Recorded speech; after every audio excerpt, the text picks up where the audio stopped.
Christian Aslani është pranë largimit nga Torino pasi klubi i së ri saj ka komunikuar Interit se mesfushori nuk është në planet e tyre për pjesën e mbetur të sezonit. Ditën e sotme u zbulua se zikaltrit e ofruan te Fiorentina, ndërsa një zgjidhje e re del në pas së fundmi.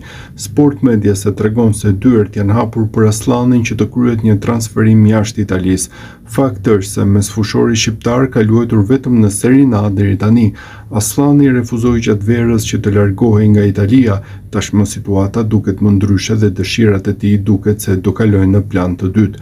Mbetet për të mësuar se cili klub do t'i afrohet këtij transferimi.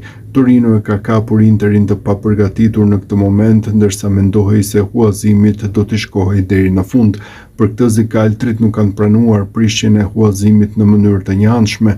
Aslani është parë si dështim pasi u derdhën 1.5 milion euro vetëm për huazimin që shkoi pak muaj.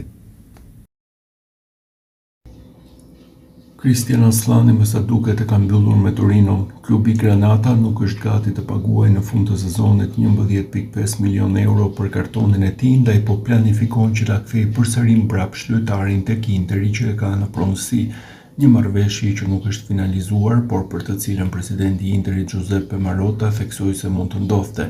Ai la të kuptohet se për Aslanin do të gjente një zgjidhje tjetër që me sa duket ka nisur të diskutojnë që dje, kur u hapën lajmet për largimin e tij nga Torino.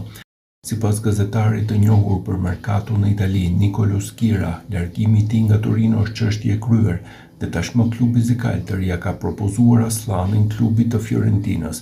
Skuadra e qytetit të Firenzes aktualisht është në fundin e tabelës së klasifikimit në Serie A, por po bën një revolucion të mirëfillt duke larguar lojtarë që kanë zhgënjyer, ndaj ajo mund të jetë e interesuar për Aslanin.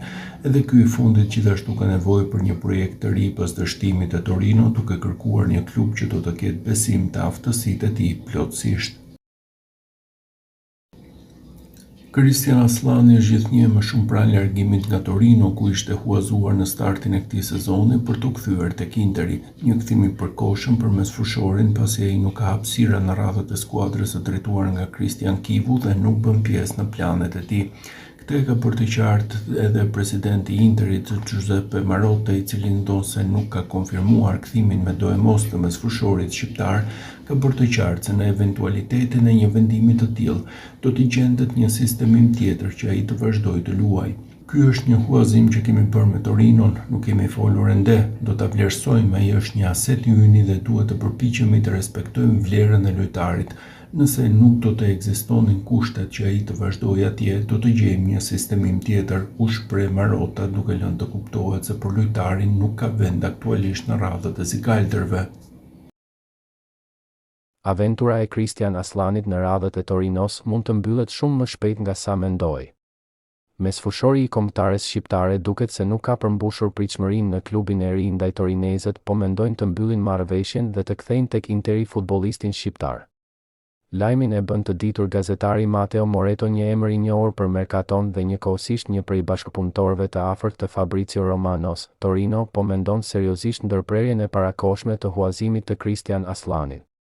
Mesfushori shqiptar do të kthehej kështu tek Interi. Vendimi përfundimtar do të merret pas ndeshjes së kampionatit ndaj Veronës, ishte postimi i tij në rrjetet sociale duke i dhënë rrugë kësaj hipoteze të bujshme. Aslani u dha në huazim me të drejtën e blerjes për shifrën e 11.5 milion eurove në fund të sezonit. Por me sa duket Torino nuk e sheh si një futbollist për të cilin të bëjë një investim të tillë dhe po bën plante të tjera që nuk përfshin kësaj mesfushorin shqiptar. Tani pritet të mësohet vendimi pas ndeshjes së sotme.